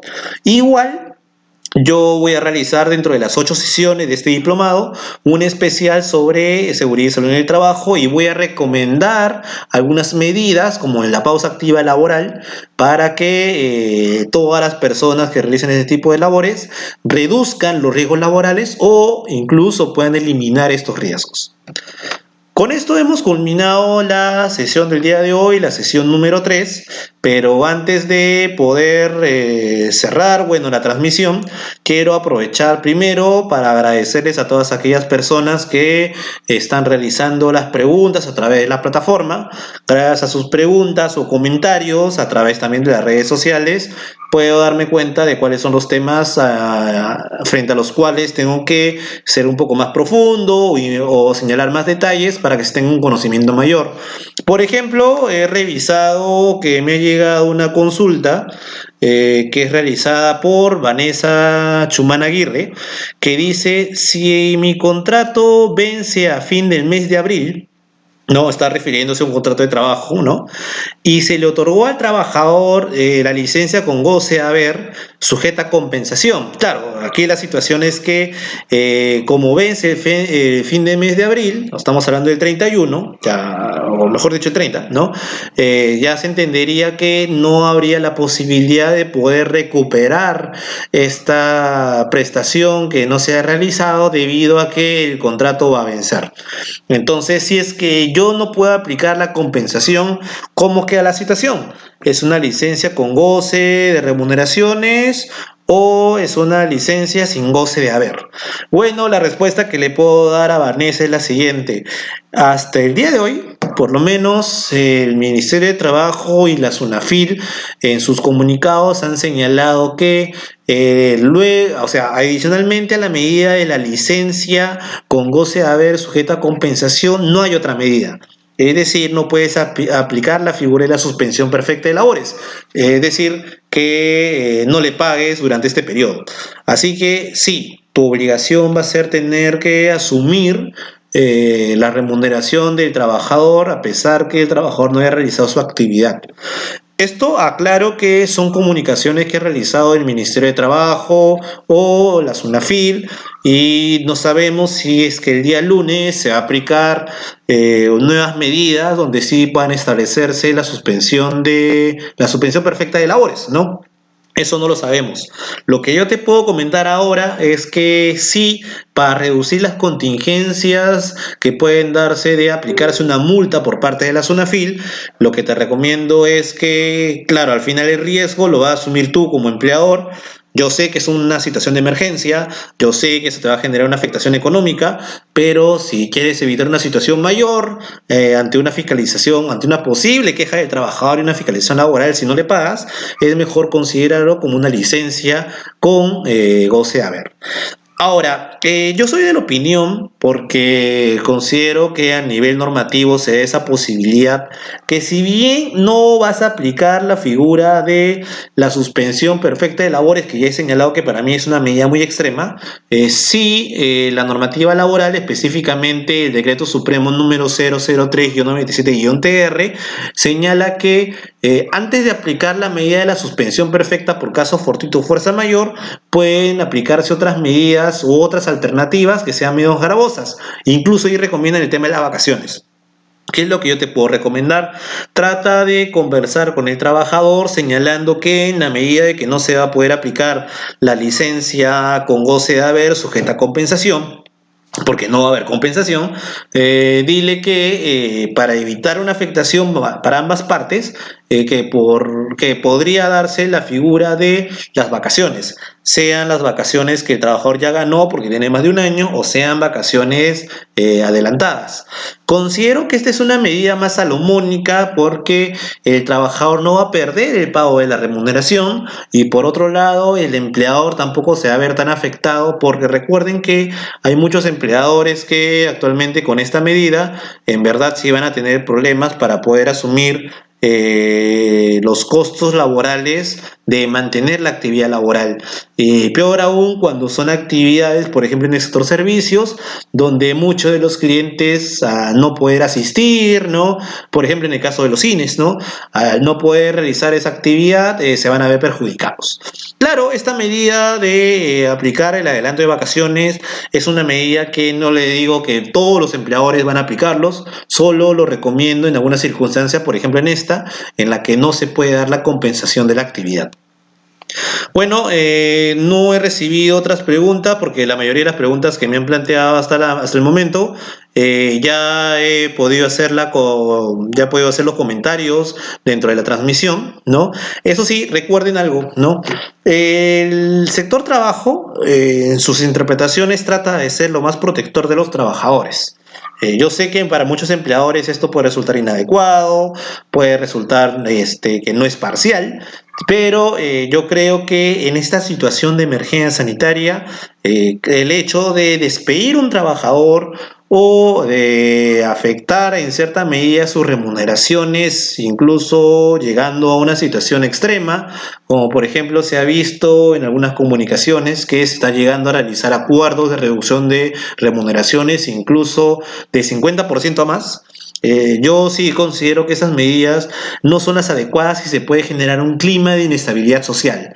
Creo que por esa razón, y bueno, voy a hacer una crítica rápida a la ministra de Trabajo, porque en verdad, al momento que se dictaron las primeras normas vinculadas con el trabajo remoto y también sobre la medida alternativa de la licencia con goce de haber, tenía que haberse asumido o por lo menos proyectado una normativa sobre cuál era la alternativa en el caso que no se pueda dar la licencia con goce de haber sujeta a compensación posterior, porque simplemente no se iba a compensar. Si realmente la idea del Ministerio de Trabajo era, o del gobierno en general, era de que se le pague la licencia con goce de haber al trabajador si es que no se podía compensar, se hubiera dicho, o se hubiera establecido más claramente en la norma. Y de esa manera se evitaban que muchos empleadores apliquen otras figuras que definitivamente no están permitidas y que les puede generar después una multa. Entonces creo que lo importante ahorita es que existe una mayor claridad de parte del gobierno. En el caso del Ministerio de Trabajo, yo considero que esta cartera no ha sido muy representativa en las mismas comunicaciones que realizaba el presidente. Rara vez se podía escuchar a la ministra de Trabajo, a pesar de que este sector del trabajo es uno de los sectores primordiales en estas épocas de emergencia, porque justamente además de las personas que realizan su actividad independiente, las personas que más se van a ver perjudicadas son los trabajadores que dependen del trabajo y muchos empleadores, especialmente aquellos que forman parte de la micro y pequeña empresa, que sus ganancias se sostienen principalmente día a día. No son todos los empleadores, hay algunos empleadores que tienen reservas, por supuesto, que esta situación de emergencia también les afecta, pero en menos proporción que aquellos que sí, como por ejemplo los restaurantes, donde van a verse muy limitados con esta medida de emergencia y peor aún si esto se extiende de repente hasta mayo, y esperemos que se reduzca la cantidad de personas contagiadas y que de forma próxima se establezca una medida para que se pueda reactivar la actividad empresarial y en beneficio no solo de los empleadores, sino también de los trabajadores, porque si no pueden realizar su trabajo, tampoco pueden recibir la remuneración correspondiente, ¿no? Así que con esto doy por finalizado. Hoy día sí me he extendido un poco más que en las anteriores sesiones. En la siguiente sesión incluso es posible que me extienda un poquito más, porque seguro el día lunes va a salir el paquete de medidas, ¿no? Las nuevas medidas laborales, que esperemos sean las más adecuadas para evitar conflictos. Solo para terminar, y van a disculpar que acá rato ya solo para terminar, pero en verdad se me está olvidando algo también importante. El día lunes, como les comenté en la primera sesión, vamos a realizar un sorteo, ¿ya? Este sorteo, por si acaso, va a ser lo más imparcial posible y este sorteo se va a realizar en función de aquellas personas que hayan solicitado el derecho a contar con diploma. Eso lo van a coordinar directamente con el encargado de la realización de este diplomado, que es la empresa Access Capacitaciones Ejecutivas. Ustedes que ingresan a la plataforma ya tienen los contactos correspondientes. Eso se encarga de él para señalar cuáles son las condiciones para que tengan derecho al diploma. Pero esas personas que ya tengan derecho al diploma, además van a entrar al sorteo para que yo les entregue un libro, creo que se puede ver bien de acá. Es un libro de mi autoría que se llama El Derecho Laboral en la Jurisprudencia del TC. Tiene más de 300 páginas. Creo que en las librerías este libro lo están vendiendo entre 80 a 100 soles por ahí. Es de la editorial Gaceta Jurídica. Tiene una bonita pasta, una buena presentación realizada por César Puntriano Rosas, un amigo mío, muy conocido laboralista en el Perú. Y este libro tiene como finalidad desarrollar las principales figuras laborales y cuál es su interpretación constitucional que ha sido realizada por el Tribunal Constitucional de nuestro país. Así que todas aquellas personas que el día lunes ya tengan o cuenten con el derecho al diploma van a participar en el sorteo y pueden ser ganadores de esta obra. Si es que desean, lo puedo autografiar, si es que lo quieren, por supuesto. Esto lo van a recibir, obviamente ya se les va a enviar cuando termine el periodo de emergencia, así que como esta transmisión es grabada, tiene la prueba perfecta para reclamarme si que al final no le llega a sus casas. Así que no se preocupen, que de todas maneras yo, incluso si es posible personalmente, incluso en el caso de provincias, y que me invitan a provincias, puedo entregarle el libro para que puedan contar con esta información valiosa de cómo la relación laboral y los derechos laborales deben ser interpretados a la luz de la Constitución. Con esto me despido y nos vemos la próxima semana. Me parece que la siguiente sesión es el día lunes. Esto ya me lo va a confirmar la persona encargada, creo que sí, sí, es el día lunes. Y estoy atento a todas las consultas que me pueden realizar a través de la plataforma virtual o a través del Facebook para que en la siguiente sesión las pueda comentar. Muchas gracias por todo.